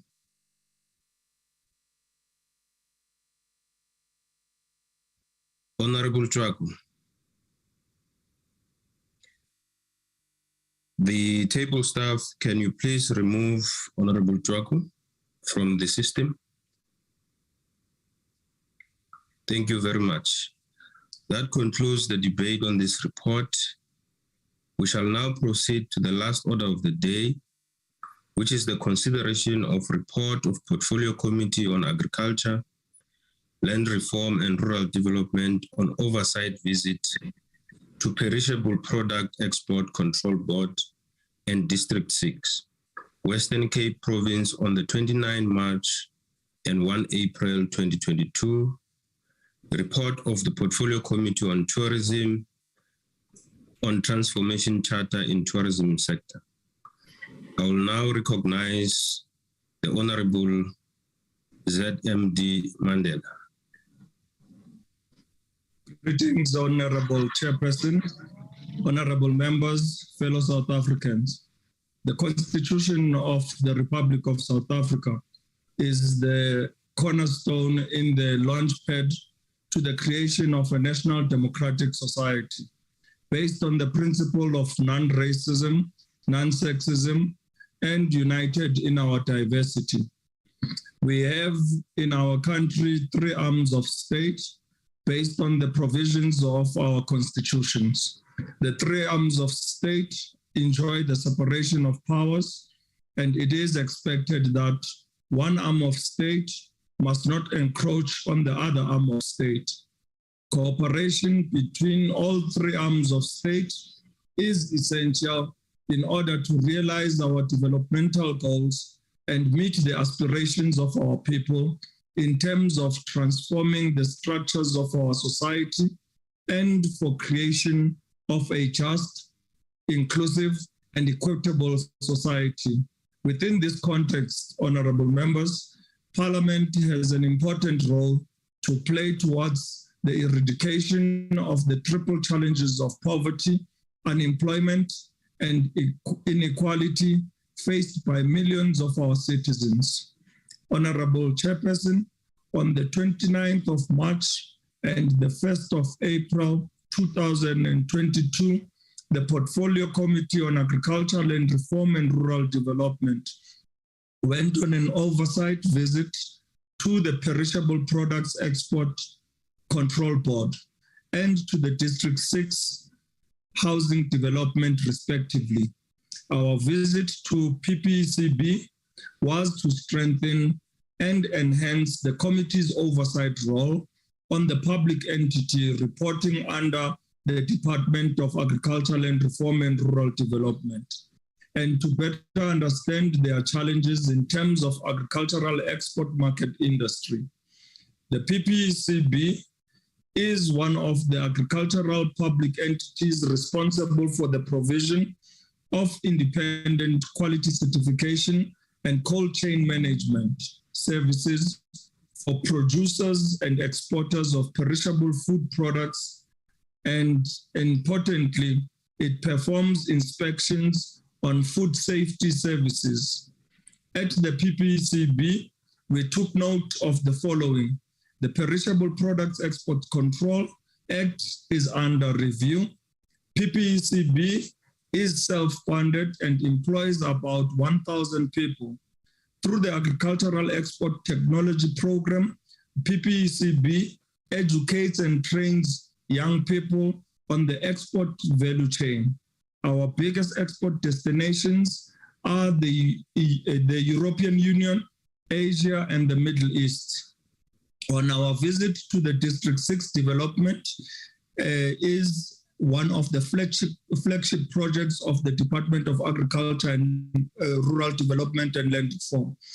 Under its land restitution program, we took notice on an impressive phase 3 development of residential units for successful claimants of District 6 forced removals. These successful projects will restore the dignity of our people. Your time has expired, I'm afraid. Thank you very much. I conclude, Honorable Chair, by tabling this report before the House. Thank you. Thank you so much. The next speaker is Honorable Masipa.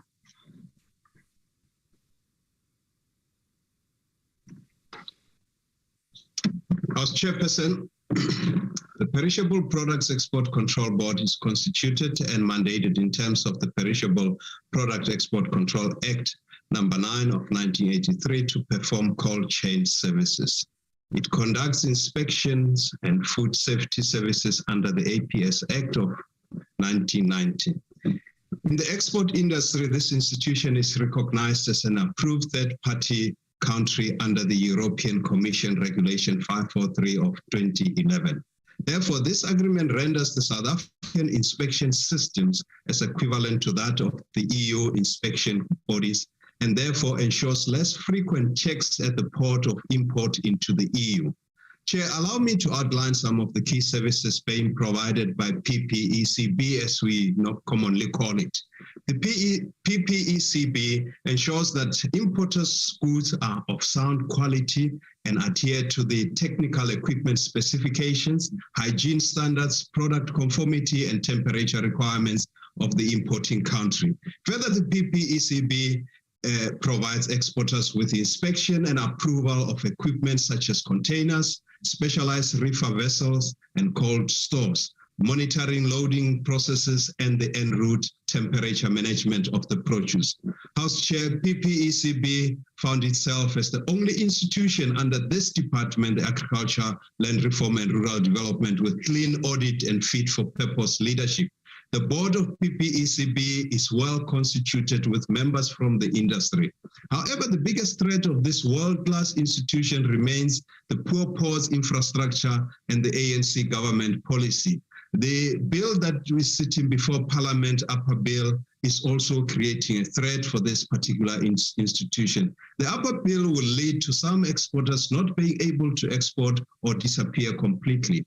If export volumes decline, it will have a detrimental impact on the income of the Ppecb, as its income is derived fees on inspection of the export produce.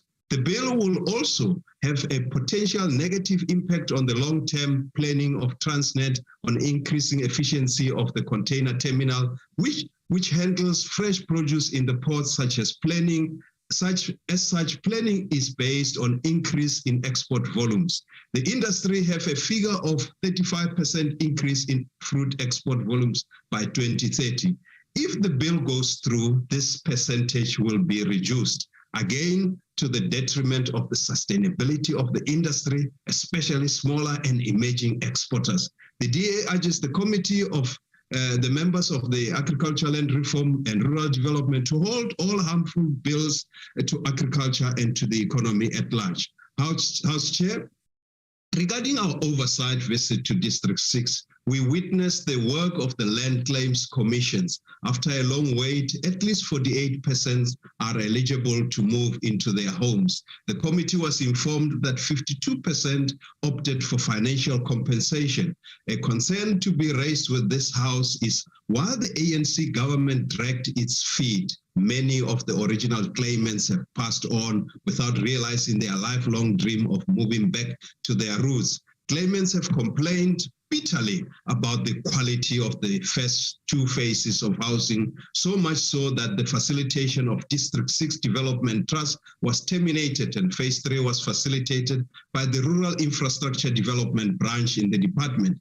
Portfolio Committee inspected the 108 vacant high-rise units. The steps to the top units were rather steep, and there was no provision for a lift for older people. 954 claimants are still waiting for houses, which the department hopes to complete by 2014 December at a cost of 1.87 billion. A concern was raised about vandalism or illegal occupation of the vacant units. The DA urges the department to finalize negotiations with other stakeholders involved in the completion of phase 3 to fast-track occupancy of the units. Elderly claimants must be prioritized in the allocation of units via a transparent process. Thank you, Mudula Stulo.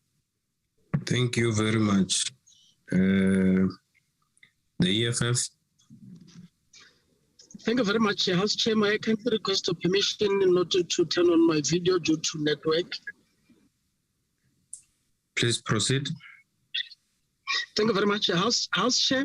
We are aware of the mandate of the Perishable Products Export Board to conduct food safety audit and inspections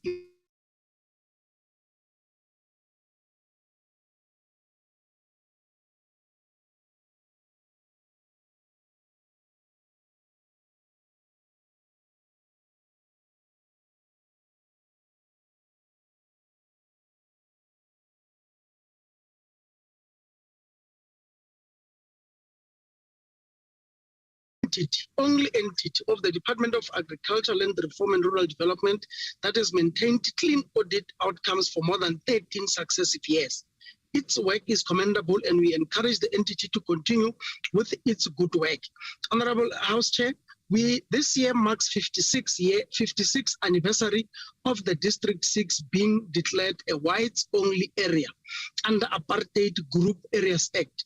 This must be a very last time and final year in which Parliament shall have a debate about a yet to be completed process to bring our Black people to the land which rightfully belongs to them. This is excitement about there is excitement, settlement of all District 6 land claims, celebration of the units. Simply, as shown below, it took years to get to where the process is, and there are still people waiting for houses to return to the District 6. The return of the land to victims and descendants of people who were forcibly removed from the only place they called home in District 6 is long overdue. This is almost 2 decades. 2 decades, House Chair, in waiting. Once the settlement of all the claims is noted and appreciated, it is the finalization of the District 6 that we are concerned about. District 6 is not finalized. It was reported that 954 residential units for the remaining old order claims will be developed in 2 builds that too must be finalized.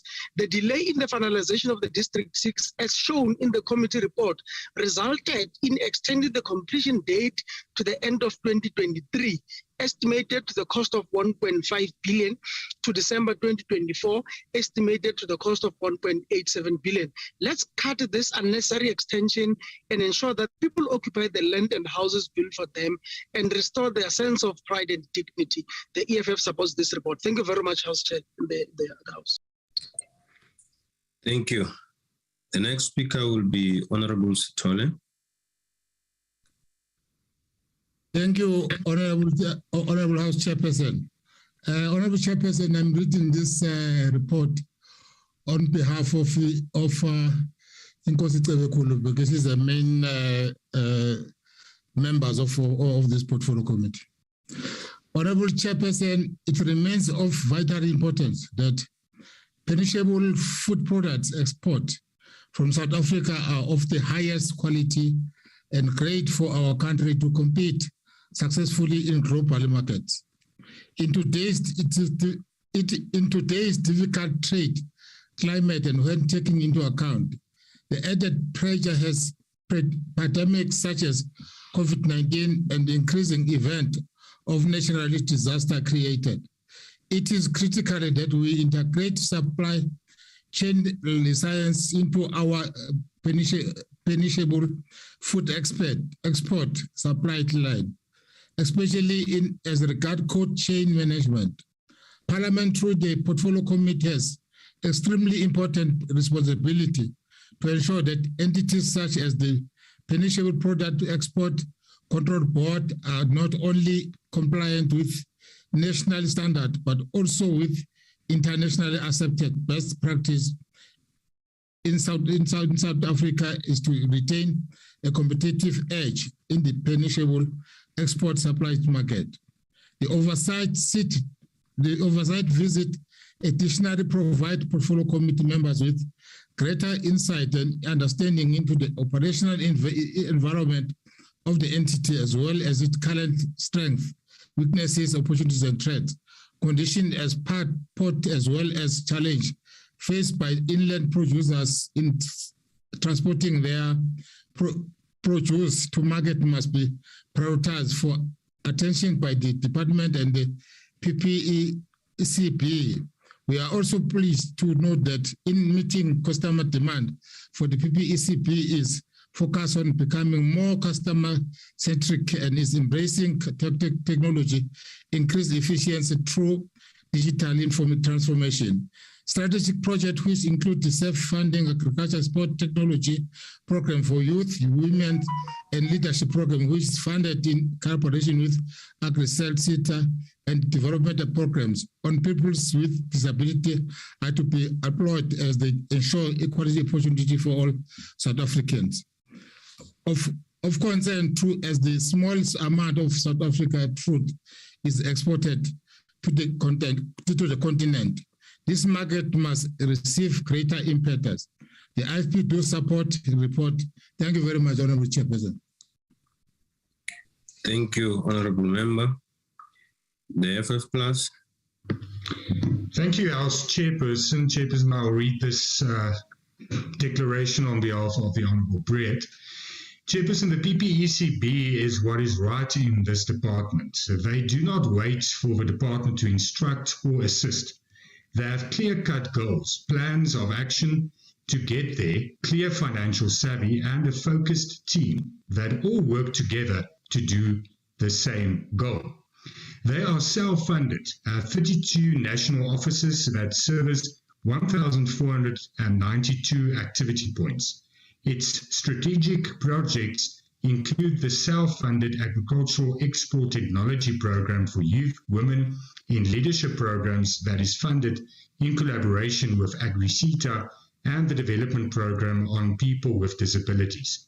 Ppecb is focusing on becoming more customer-centric, introducing data analytics and business intelligence capabilities, redesigning the Ppecb service delivery model to increase efficiencies and contain cost, improving business process efficiencies through digital transformation, and improving business sustainability of black smallholder farmers and suppliers.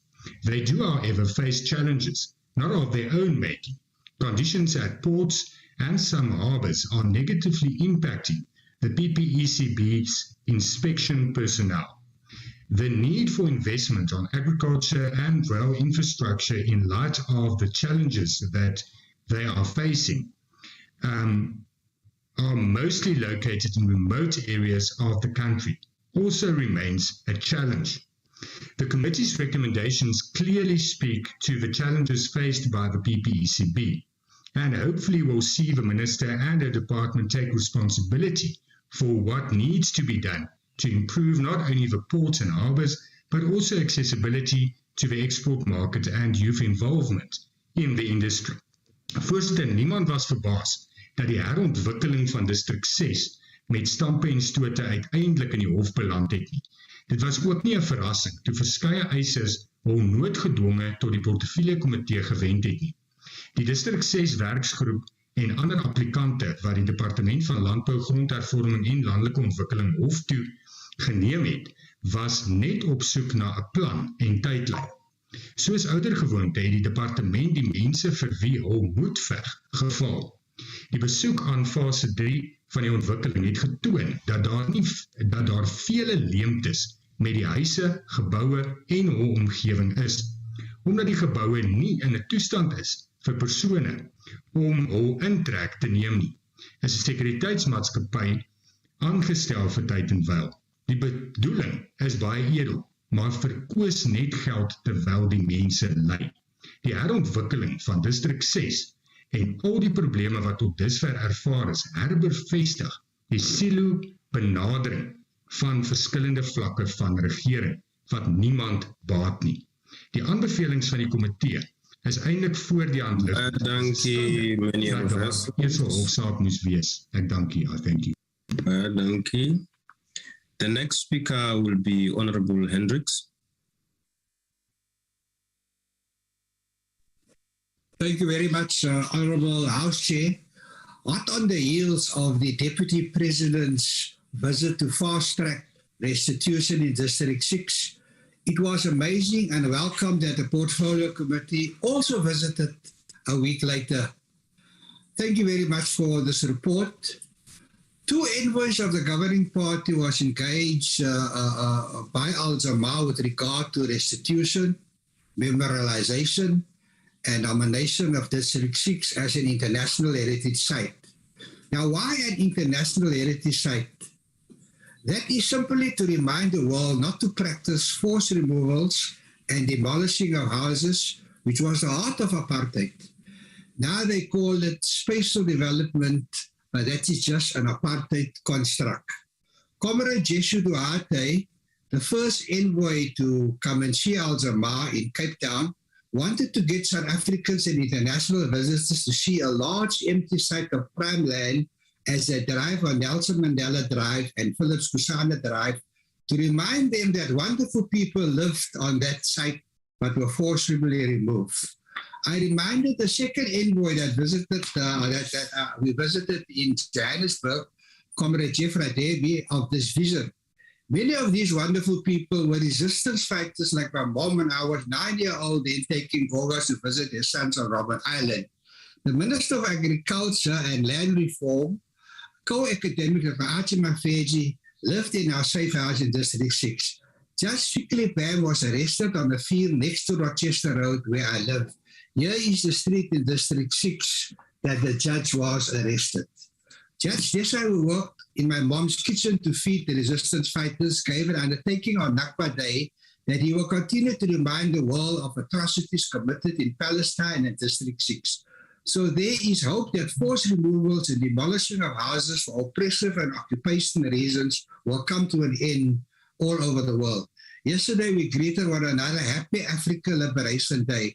President Thabo Mbeki wanted the African Renaissance to be launched on District 6 because of his symbolism to continue the fight against apartheid and group areas atrocities. Al-Jamaa wants the African Parliament to be built on land in District 6, but then the city of Cape Town will also return the other 50 hectares of District 6 land. How the Minister of Arts and Culture will add in his budget the seed funds to get District 6 declared an international heritage site with the support of, and we once again thank this portfolio committee for the report. 60,000 residents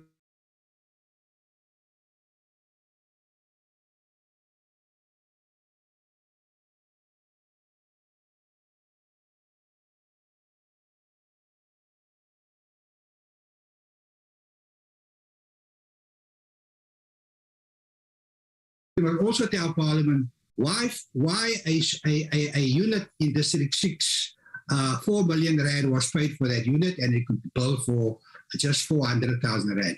Thank you very much, Honourable House Chair. Thank you, Honourable Member. I now invite the Honourable Maslo.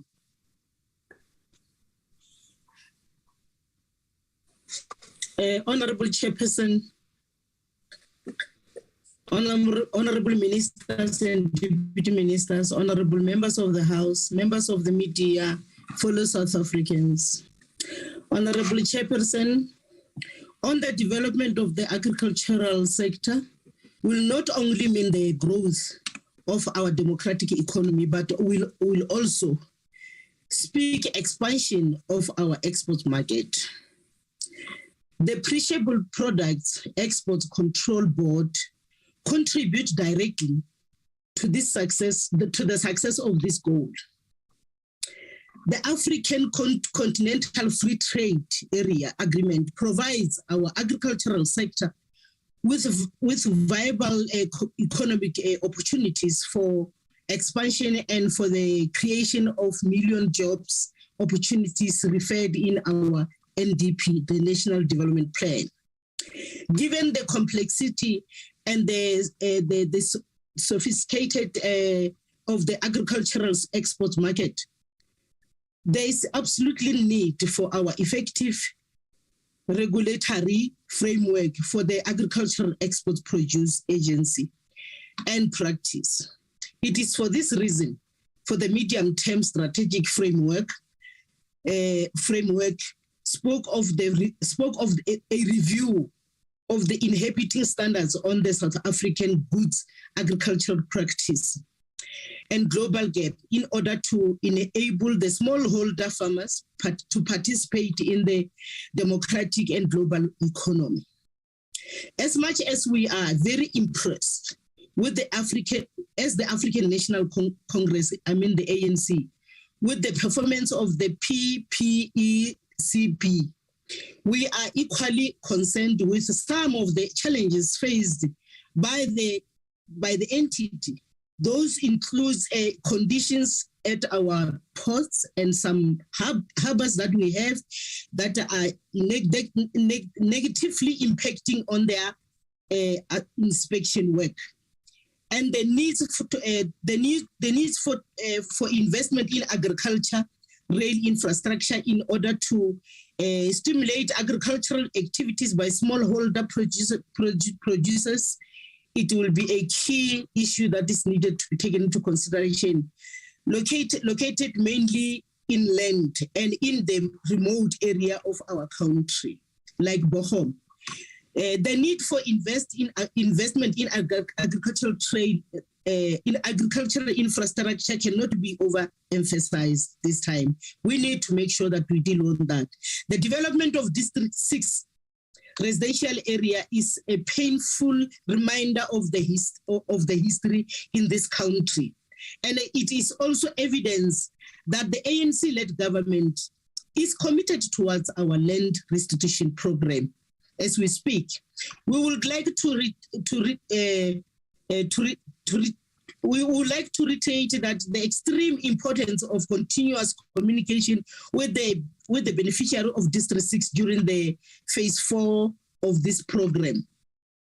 Honorable Chairperson, the ANC support the tabling of this report, and after a careful consideration, will duly declare our support for this due adoption. I thank you, Honorable Chair. Thank you very much, honorable members.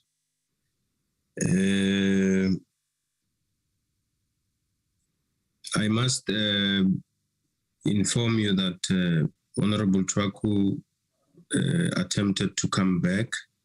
He was duly refused to come back because at the time he was in the platform, he did not respond.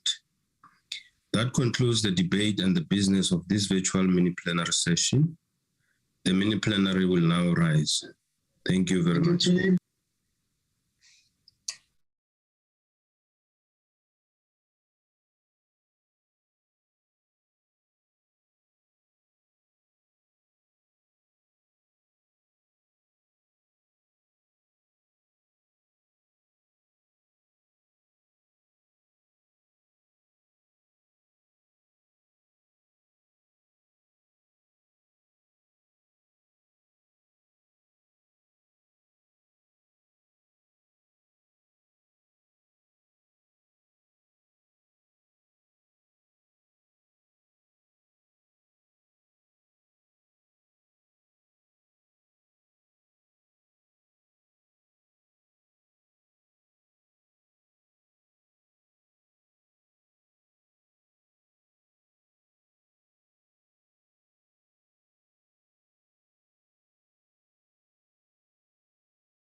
Continental free trade, viabilization of new development plan.